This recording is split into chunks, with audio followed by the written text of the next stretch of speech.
Oh, we got a lot to catch up on and talk about here Sunday morning about Ghislaine Maxwell and Donald Trump and the new cover-up wrapped inside the scandal of a cover-up and the pardon that's likely coming. Let me put this in perspective.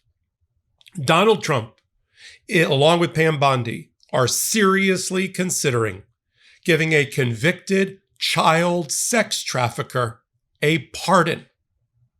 Let me repeat that. Donald Trump is considering giving somebody he considered a friend for over 15 years, who he palled around with in Palm Beach. He's considering now, remember, a convicted 9-0, beyond a reasonable doubt, child sex trafficker is on the docket for Donald Trump to consider giving a pardon. I'm Michael Popak. That gets us in to where we are on Sunday morning about Ghislaine Maxwell and Jeffrey Epstein, and more importantly, Donald Trump's attempts to cover it up. Let's get into it here. While you're here on Legal AF, hit the subscribe button as we continue our march towards 1 million subscribers. Okay, I wanted to frame it that way. Now, Donald Trump instructed his lawyer, his former criminal defense lawyer, now the number 2 in the Department of Justice, Todd Blanche, to go meet with Ghislaine Maxwell. It wasn't Blanche's idea. It was obviously Donald Trump's idea.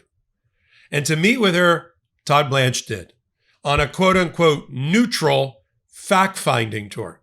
Yet he didn't take with him any prosecutor who was involved in the actual prosecution of Ghislaine Maxwell and knew the evidence against her. So how neutral of a fact-finding could this be? And the public has figured out exactly what this conspiracy and this attempt to pardon Ghislaine Maxwell by Trump, what it reeks of. And they very conveniently put it on something that could fit on a bumper sticker. Here's a plane flying over Tallahassee with a banner behind it, which I think sums up this entire conspiracy cover-up.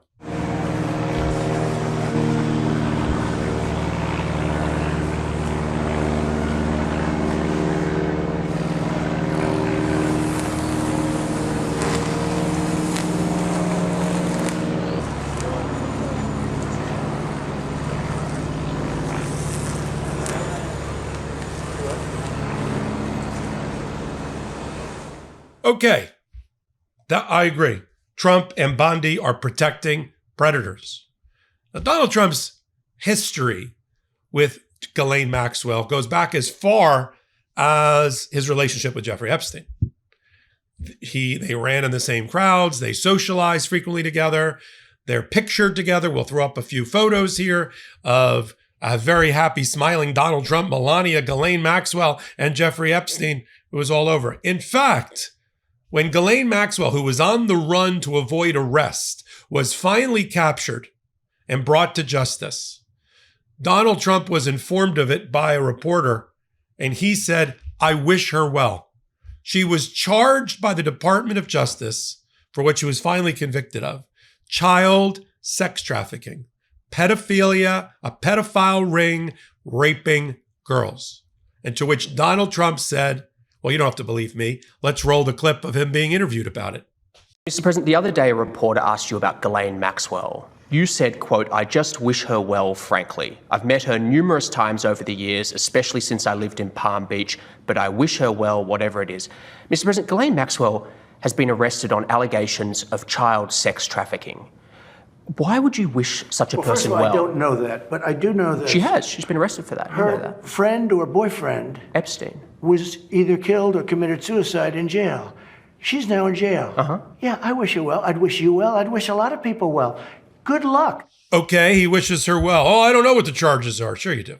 And now, several years later, having her been already convicted in the Southern District of New York by a 9-0 jury beyond a reasonable doubt and sentenced by Judge Nathan to over 20 years, Donald Trump just did the unthinkable. If you think the pardon is the unthinkable, that's the second unthinkable. The first unthinkable is he just gave and authorized a convicted child sex trafficker to get an immunity deal in order for her to speak to the Department of Justice post-conviction. It's not like we're trying to find, it'd be one thing if it was like a serial killer and like the serial killer's finally ready to talk about the thousands of other people and maybe children that he killed and buried somewhere. And he's going to give the information about where they're buried so that their families can get some measure of peace. We're not talking about that. We're talking about a convicted sex trafficker, child sex trafficker who will say anything to help Donald Trump. In fact, in the 8 to 10 hours that Todd Blanche spent over 2 days while that plane was flying overhead, circling overhead, we know from the lawyer for Ghislaine Maxwell, David Oscar Marcus, good friend of Todd Blanche, good friend and mentee of Alan Dershowitz, Harvard law professor, also caught up in the Epstein scandal. We know that they walked her through and she effectively gave out the client list. 100 names she talked about. Okay, well, how do I know that? Here's a clip of David Marcus being asked about the interviews. We're finished after all day yesterday and today. Ghislaine answered every single question asked of her over the last day and a half. She answered those questions honestly, truthfully, to the best of her ability. She never invoked a privilege. She never refused to answer a question. So we're very proud of her. Remember, people have questioned her honesty, which I think is just wrong. Remember, a juror lied to get onto the jury, admitted to lying to get onto her jury. She did not get a fair trial. No prosecutor even mentioned her until Epstein died. So we feel that the process for Ghislaine has been unfair. She was denied bail. She was treated worse than an animal would be treated in jail when she was first held, woken up every 15 minutes. So we're just trying to get through the process where we are now and get her some relief. We don't know how it's going to play out. We just know that this was the first opportunity she's ever been given to answer questions about what happened. And so the truth will come out about what happened with Mr. Epstein, and she's the person who's answering those questions. The government at the time promised her that promised Jeffrey Epstein that any potential co-conspirators would not be prosecuted. And so she deserves that promise. And I'm surprised. I don't think President Trump knows that the Justice Department took the position that that promise should not be upheld. President Trump is the ultimate deal maker. He knows that a promise made on behalf of the government should bind the government. And so we're hoping the Supreme Court agrees with us that when the U.S. Attorney's Office in the Southern District of Florida promised that no potential co-conspirators would be prosecuted, that bound the Southern District of New York as well. Are you hoping for a deal as a result of this meeting? We're not going to comment on what we're hoping for. We just today and yesterday answered questions. Now let's take a step back. What does this have to do with anything? The 100, sure. Should the government have gone after these 100 people if they were abusing women? For sure. Does it let Ghislaine Maxwell off the hook? In what way? She arranged all of the sex abuse for Jeffrey Epstein as his girlfriend, as his paramour, as his business associate, as somebody participating in the depraved sexual conduct. Here's an interview of Teresa Helms, one of 1,000 victims of Jeffrey Epstein. Over 1,000 victims. I play you the most notorious victim, the most highly publicized victim, Virginia Giuffre, but she committed suicide in April because she couldn't take the abuse any longer. But here's Teresa Helms kind of giving you the picture as to why Ghislaine Maxwell is a monster who should never see the light of day and breathe free air again. Let's play that clip. My experience with Ghislaine Maxwell. So what's interesting about what Maria has stated about her, I agree with that. And here is why. She did not present herself as evil and as a monster and as someone that's going to put my life or my well-being in harm's way. She came at me with politeness, with openness, with friendliness, with making emotional connections with me, with the ability then to build this trust with me within hours. So her presence and her approach to me was so meticulously calculated that her intention behind all of this, I would even say, beautiful humanitarian woman to woman interaction, it was all to fool me. It was all to get me to think one thing and believe that I was in as I said, a safe and healthy environment, when actually she was setting me up to then go into tragedy. So where are we? Donald Trump lying to the American people that, quote unquote, he's never thought of pardoning her. That is a lie. If he's saying that, that's his tell. That means he has thought of pardoning her. But let's put a fine point on this. Donald Trump will go down in history not only as being twice impeached and probably more, as being a convicted felon who was elected to public office and to the presidency, who has hundreds of millions of dollars of fraud and sexual abuse judgments against him. But he will now go down in infamy, the halls of infamy, as somebody who is considered or is likely to pardon a convicted child sex trafficker in order for her to exonerate him, apparently, and throw the attention to the other 100. Donald Trump's just hoping that her testimony, which I'm sure he's been briefed on now from Todd Blanche, includes somebody in the Democratic Party. He's been talking about the Clintons forever.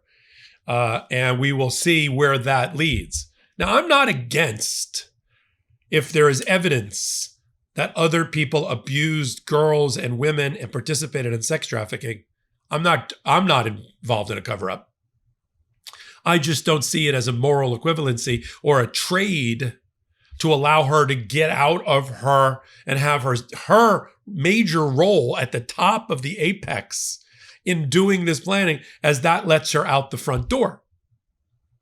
That is beyond the pale, even for somebody like Donald Trump, who is an adjudged sex abuser, right? We know that. We may not have talked about it recently, but a jury 9-0 found in a civil case that Donald Trump sexually abused E. Jean Carroll. And that was supported by 3 or 4 other women who testified that they had been sexually abused by Donald Trump. And that's separate from the Stormy Daniels, other hush money cover-up cases about his extramarital sexual relations that he paid off in order for it not to hit the papers. This is who we are talking about. So it sort of answers the question: what president would strongly consider pardoning a convicted child sex trafficker that also happened to be his friend? Donald J. Trump. But we're going to continue to focus in on all of this and on why Pam Bondi should be impeached, and if the House returns if the House returns to the Democrats in the midterms, look for articles of impeachment against Donald Trump, Pam Bondi, Todd Blanche, Kash Patel, anybody in the FBI, Dan Bongino. You name it, Stephen Miller. There's a long list, could be over a dozen people who could be facing articles of impeachment and or removal from office. Alina Habba, okay? So get ready, because that's where this administration is quickly heading after just 6 months. I'll continue to follow it all right here, only on Legal AF. Take a moment, hit the free subscribe button. Let's do it again. We do almost a dozen new videos every day, 7 days a week, right here. All we ask for is you hit the subscribe button. No paywall, no outside investors. Now more than ever, keep us on the air. Hit the subscribe button. Come on over to Legal AF, the Substack. Do the same thing. Legal AF, the Instagram, same thing. That's how you support this type of commentary and analysis if you like it. Until my next one, I'm Michael Popak. Can't get your fill of Legal AF? Me neither. That's why we formed the Legal AF Substack. Every time we mention something in a hot take, whether it's a court filing or a oral argument, come over to the Substack. You'll find the court filing and the oral argument there, including a daily roundup that I do called, wait for it, Morning AF. What else? All the other contributors from Legal AF are there as well. We got some new reporting. We got interviews. We got ad-free versions of the podcast and hot takes. Where? Legal AF on Substack. Come over now to free subscribe.